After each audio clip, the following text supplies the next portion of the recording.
All right, so welcome to our Wednesday coding class. Today we're going to start on CPT coding.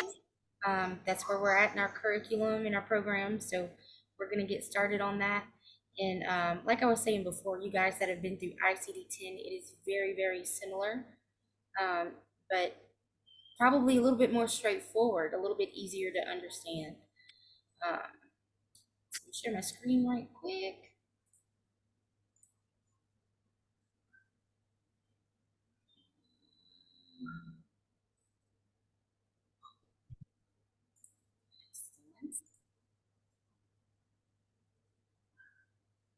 All right, so CPT coding workshop number 1. First thing we want to talk about for my new students who are just getting their manuals or have not yet received their manuals, this is what it looks like. It is a huge, huge book. One of the only paper manuals you'll get. I mean, just massive. Y'all can see this. Massive book, right? Huge. And I want y'all to pay special attention to the little tabs. That is something that y'all really, really need to do if you have not done it yet. Tab your manuals. If you're unfamiliar with it, one of the best ways I can suggest you do it at this point is to tab it by section. Every time the colors change on the pages, yeah, that one's blue, it's still blue, blue-green, reddish. Every time the color changes, stick you a tabby in there, okay? And the way I have it done, I wrote down the section of the body, but I am going to change that. I'm actually going to change it to the code ranges to make it a little bit easier for me to identify the code ranges and where I need to be. So like I've told y'all before, there's no right or wrong way to tab your manual. It's totally your preference, and don't be afraid to change it up. If you do it one way and you find that that doesn't really work for you, do it again. It's that's why the little tabs are repositionable. Throughout your career, you're going to retab your manual several times probably. All right, so accurate steps to coding. Okay, the process is the same for ICD-10, HICS, PICS, CPT. Whatever kind of coding you're doing, the process is essentially the same. You're going to take whatever scenario or medical record you're working off of, and you're going to identify your key terms, what you're looking for. If you're coding ICD-10, you're looking for diagnosis, what's wrong with the patient. If you're coding CPT, you're looking for procedures, what's done to or for the patient. Okay? You're going to locate those key or main terms in the alphabetic index. ICD-10, it's in the front of the book. CPT, it's in the back of the book. But both books have one. You're going to review your subterms under the main term in the index. After you find that main word, that bold word in the alphabetic index, you're going to look down and find out where it's going to lead you to. Follow any directions that you see under that, which is the next step. Follow any cross-reference directions such as C. You're going to verify your code selected in the index in the tabular sections. Always, always, always verify. We never stop at the alphabetic index, right? We always verify in the tabular. And then the last one is assign codes to the highest level of specificity. And that just means be as specific as you can, code to completion. Read your indent down and make sure that nothing else fits better. Okay? All right, so we're gonna go ahead and jump right in, guys. Our first one is acne treatment, chemical peel of the face or epidermis. All right, so unlike ICD-10, we are not looking for, the first thing we're gonna look for is gonna be procedures, current procedural terminology, right? CPT. We're gonna look for procedures before we look for illnesses. So where do you think we're gonna start in our alphabetic index? What's the procedure in this first? Peel, chemical peel or peel? Correct. It is chemical peel. That's where you're going to start in your alphabetic index. And I kind of did it a little bit different this week. Hopefully it's a little bit easier to follow. You're going to go to page 1064 in your alphabetic index. and I'm gonna go along with y'all.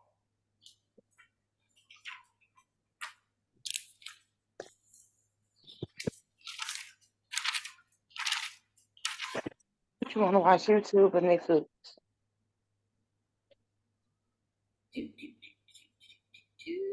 Chemical peel. Yes, it gives us a code range there, right? Chemical peel is in bold, no indention, so that's nice. It is 1578 to 15793. And y'all, because it gives you the code range, that's why I'm thinking I'm going to change how I tabbed my manual to the code ranges instead of the body system. Okay. So it gives us 15788 as our starting point. So let's find 15788 in our tabular section. And that is going to be on page 118 in your manual.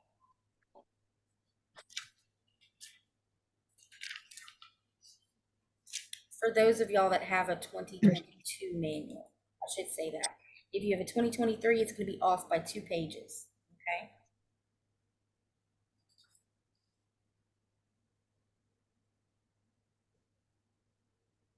All right, so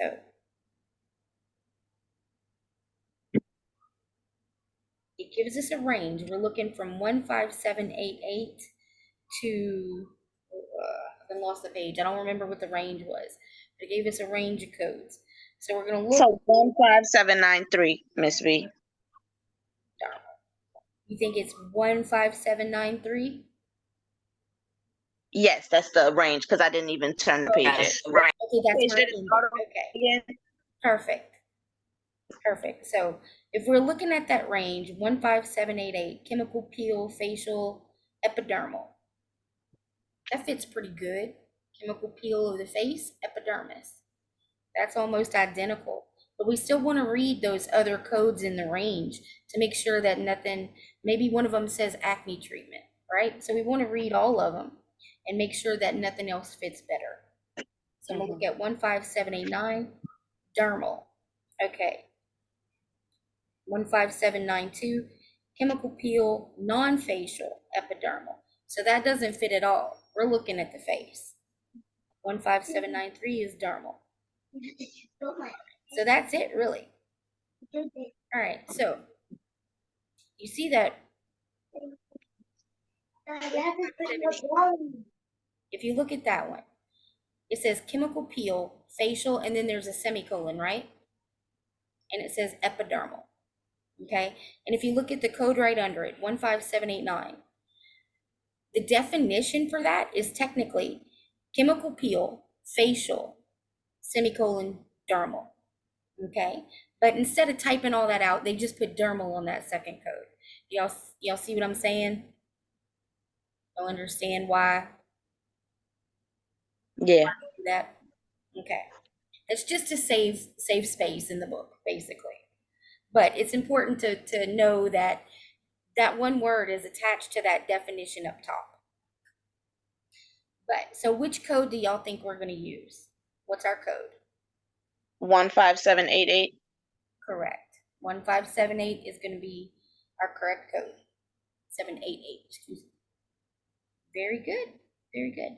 But you'll see how it's a lot more straightforward than ICD-10. There's not so many signs and symbols and indentions down and all this stuff, right? It's pretty straightforward.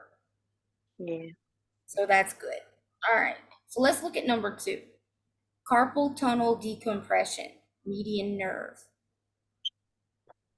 All right. So doing CPT coding and what I just said about looking for the procedure first, that would make you want to start with decompression, right? Right. And you could do that. You could do that. Remember that I always tell y'all that there's 2 ways to skin a cat when it comes to coding. You can start at different places and get to the same correct code. So what I would like for some of y'all to do, I want some of y'all to look at decompression in the alphabetic index. And I'd like at least 1 or 2 of y'all look at carpal tunnel. Look up carpal tunnel instead.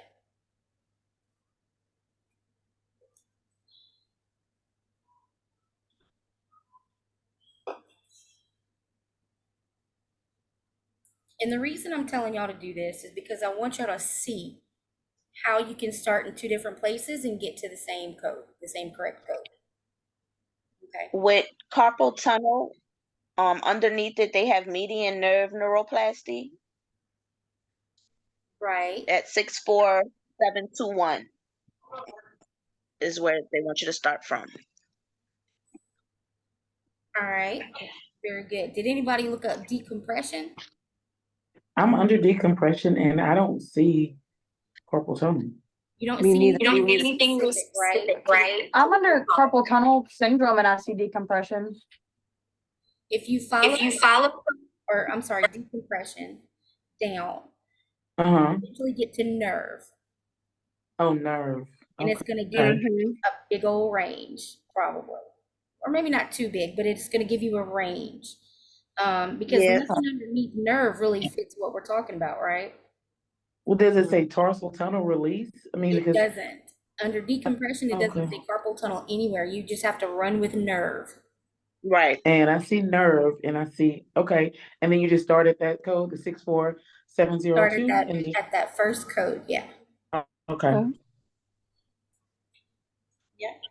All right, so, but that other one, you see how when you went to carpal tunnel, it narrowed it down a lot more. It literally listed one code, but it's gonna lead you to the same place.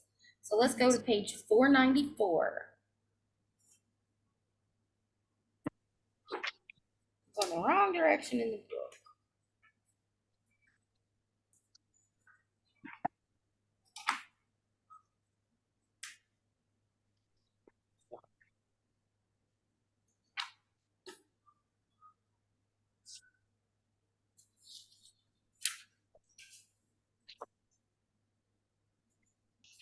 All right, so on page 494, in your first column, you see about a little less than halfway down, 64721, median nerve at carpal tunnel.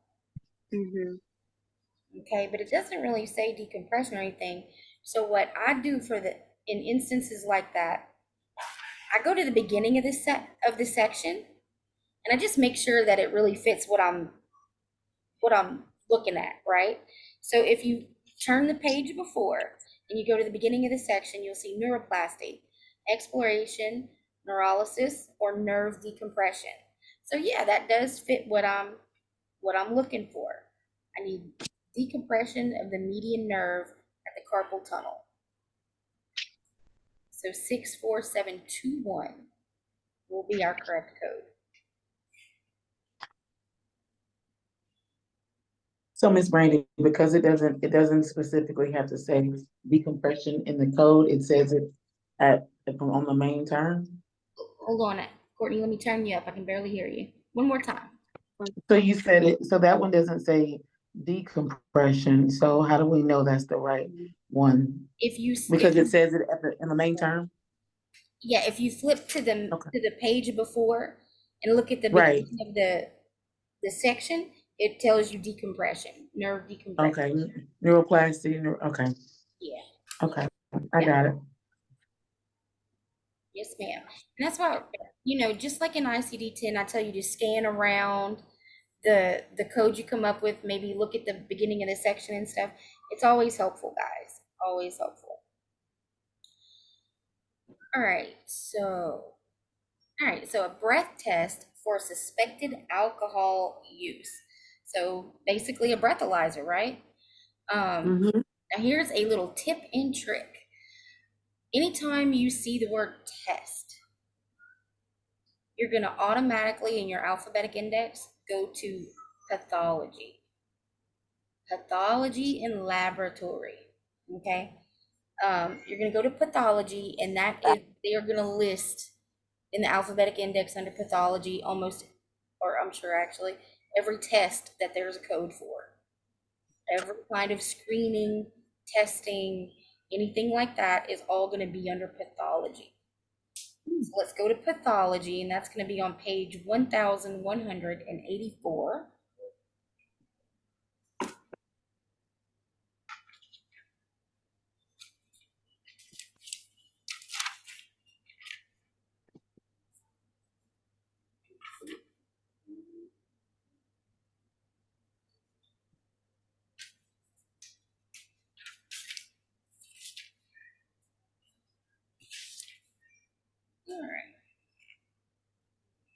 All right, so on page 1184, in the third column, you'll see pathology and laboratory, all right? And I want y'all just flip a few pages. Flip a few pages and see how many codes fall under pathology and laboratory. Okay, so this one does, it's got a lot of listings underneath it, so it does indent just a little bit here and there. But if you scroll on down, and remember they're alphabetic, you'll scroll on down and you see breath test, and then it indents down to give you several different kinds of breath tests. But the first one, the first indentation is alcohol, and it leads you to 82075. Does everybody see that?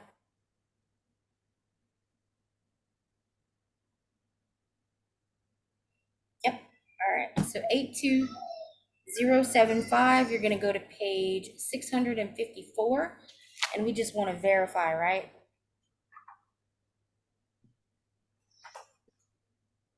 Miss Brandy, Yes, ma'am. this one you can also go look up the alcohol and it has breath underneath this one. I looked it up Awesome. ways that it did. Very good. See, guys, like I say, you can start in different places and end up with the correct code. Thank you for that, Jim. All right, and this one's pretty straightforward too. You look at 82075 on page 654, alcohol, ethanol, breath. And there's no indent downs. The beginning of the section's right there. You can see that there's nothing extra we need to add on to this or that we can't code it for some reason. So it's pretty straightforward. 82075. All right. Any questions up to this point? I know for my new ones that do not have the book in front of them, moving around in the PDF may be a little bit awkward right now. Once you get your manuals in though, I promise it'll make a lot more sense at that point. I promise. All right, so if there are no questions, let's go on and move on to the last one. Knock it out. All right, so this one is removal of a cyst. Removal will be the main term. Yes, ma'am.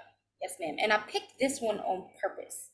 Because just like pathology and laboratory, removal, there are a ton of things under removal. It is a huge section in your alphabetic index. So you're gonna go to page 1213.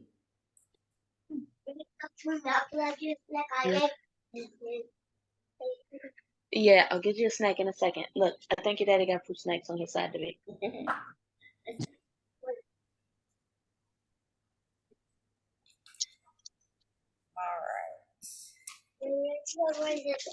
Yeah, mine's not interrupting the meeting today because I told her if she didn't interrupt, we could go to the park afterwards. So she's actually doing her thing. All right, so page 1213, removal. And again, guys, there's a ton of stuff under removal. Not as much as under pathology and laboratory, but quite a bit of stuff. So we're gonna follow the alphabet down under removal until we get to cyst, I would say. Is that what we're removing, right? Yeah. Yes. All right, so if we follow on to that column next to it, right up there, close to the top, cyst, 10040. And we just flip back to page 95, I think it is. Yes. Very good. Huge book.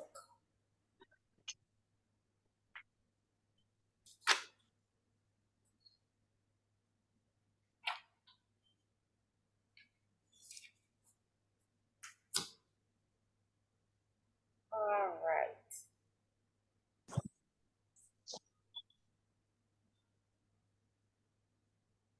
All right. On page 95, right up at the top, 10040, Acme surgery. supulation, opening or removal of multiple milia, comedones, cysts, or pustules. Opening or removal of cysts, pustules. Yeah, that fits. 10040. And I'm not seeing the one under its incision or drainage of an abscess. And you'll notice that this code is not, it's considered acne surgery. It's in the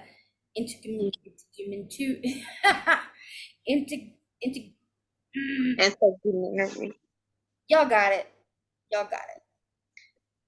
Integumentary. There we go. Integumentary system. So that's including the skin and subcutaneous tissue and all that kind of stuff, right? Fingernails, nail beds, all that. All the outside of your body stuff, basically. If it was like an ovarian cyst or something like that, it would be in a completely different section in that body system. Yeah, all right. Any questions? All right, so do y'all see how that's your correct codes right there in case y'all want to make note of them to follow along later or whatnot. Y'all see how similar it is to ICD-10. Similar, but a lot more straightforward. Not as much guesswork to do, or not guesswork, but detective work, I guess, would be a good way to put it. Yes, I was just saying that earlier, that this is much easier than ICD-10. Yes. Absolutely. Now, unfortunately, every medical claim that you guys generate is going to have CPT codes and ICD-10 codes. There are some that'll have CPT, ICD-10, and HCPCS codes all on the same claim. But again, it's not going to be, once you get into a medical office, you're not going to be sitting down with this manual all day, every day, finding codes. That's not how the current medical office operates. It's a lot easier for us to have codes built into software. We can do a lot more if things are already built into the software for us. And depending on how the office that you're working out of is set up, that stuff will be there for you. Again, you're going to be probably working off of a super bill or something real similar. It's not often that somebody is just going to give you a medical record and be like, here, have fun, code it. That's really not going to happen in your workplace. But to understand how coding works and how these manuals work, and in the instance that y'all need to verify or what's the word I'm looking for? Verify or come up with an additional code or something, you've got to know where to find it, where to find the information. And that's why we teach it the way that we do. Okay?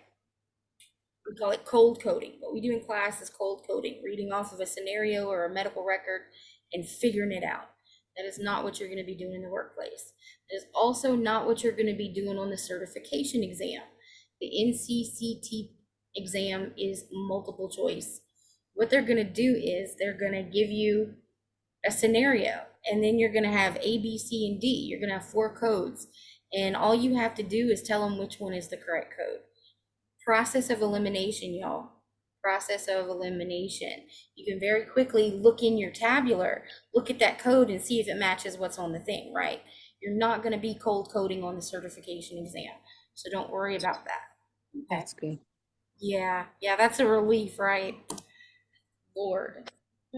I mean, if they wanted to make y'all code an exam like that, it would be hours and hours and hours long, and they just don't do that. But yeah, so if the manual and all that is overwhelming you, just muscle through it. Okay, it's not what you're going to be doing on a day-to-day basis at work. It really won't. Okay, I worked in this industry for probably 7 years before I ever touched a coding manual. Ever. So Now, unfortunately, now that I have touched one, I have to touch it more often. But c'est la vie. I'm not really, I'm not crazy about coding. I know it, I can teach it. It's not my favorite thing to do. I don't take coding jobs outside of Unitech. I take billing jobs. I like billing. I like arguing with insurance companies. I like filing claims. I like making my doctor money. Give me my money. Pay my doctor. I probably should have been a lawyer. The way I like to- but say la vie. Say la vie. I'm very good at arguing with the insurance company. And we are going to do some of that too. Once we start talking about claims and EOBs, I think I'm going to set up something where we're going to have some Q&A where y'all get to practice like you're on the phone with an insurance company and things like that. And what to expect when you call an insurance company, because that's one of the biggest part of our jobs is figuring out why our claims get denied. Because y'all, probably 50% of claims that get filed get denied for whatever reason, multitude of reasons. Some of them are valid and some of them are BS. That's just the way it is. But a lot of them come back, and we have to investigate and figure out why they came back, correct it, and refile it to get it paid, right? The goal is to have as few come back as possible, be as accurate and efficient as possible. So we're gonna do some Q&A, because I remember the first time I called an insurance company, they asked me the first question I didn't even get to a person. I got to the first menu and I had to hang up and ask somebody a question. The first thing they have to do when you call an insurance company is enter the tax ID of the organization you're working for. I didn't even know what a tax ID was in regards to the company that I worked for. I was like, I don't know. So I had to hang up and look over the cubicle and be like, what's a tax ID and where do I find it? And then the second question was an NPI. What's the provider's NPI? Does anybody on here know what an NPI is? Yes, I deal with it every day. That's right, Alexis. You either work for an insurance company or I work in the doctor's office, but I prior authorize for echoes and tests. gotcha. So So I yeah, deal with you're it. very familiar with what an NPI is. Yes. Awesome. I Sierra, am you as too, well. huh? I think Sierra too. But yeah, those of y'all that currently work in the field, y'all know what an NPI is if you work in an office, because every single doctor in the country has a specific number that is associated with them, and then they have to be registered. And that is public knowledge. There's a website that you can go to look up any doctor's NPI. Okay. But that's information you need to know when you call the insurance companies, that if you've never done this job, you don't know that. I looked up over my cubicle and I said, what the hell's an NPI? I had no idea. So that was something I had to learn. So we're gonna go over some of that, do some role play and things like that. So because one of the biggest things is being confident when you call an insurance company. If you get somebody that is knowledgeable and you're not, the conversation almost goes nowhere, right? You got to be confident, because they will bowl you over. They will try to bully you and talk over you and argue with you. And you just kind of got to know your stuff and just not let them bully you, not let them run you over. That comes with confidence. So we're going to practice a little bit. But any questions thus far about anything? Everybody good with Google Classroom? I don't Yes. know if y'all like it better than e-learning, but I sure do.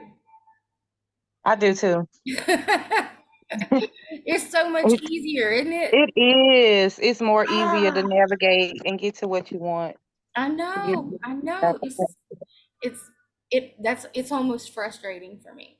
We have this big, expensive system that we're putting in place, and stinking Google Classroom is just works. It works. So It really does. But I will say this, from what I've seen of the new system that we're getting, it's I'm not gonna say similar to Google Classroom, but it's set up similarly.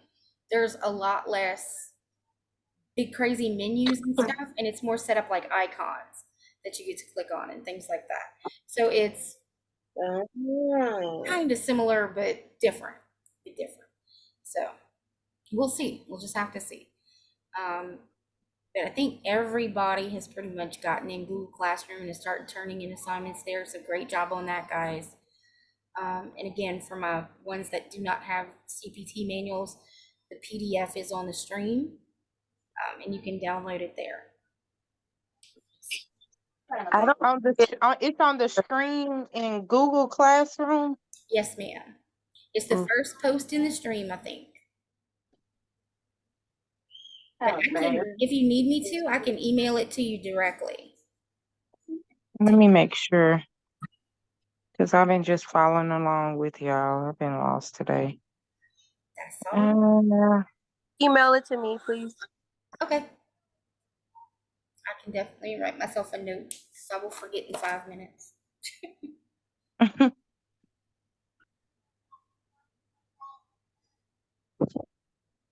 While I'm sending that out, does anybody else want me to email it to them directly?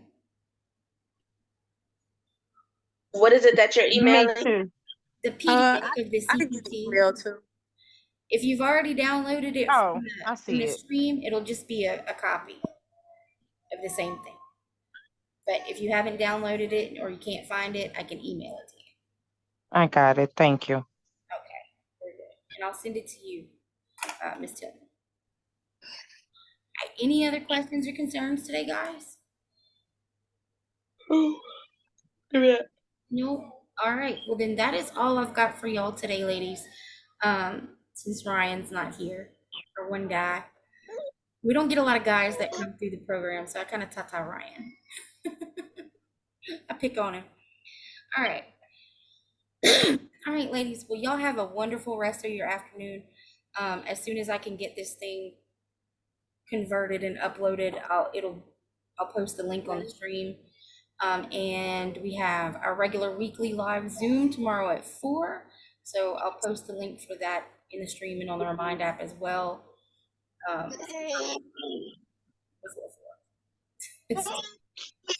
right, guys. Y'all have a good one. Right. You Text me too. if y'all come across anything, text me. Okay. Okay.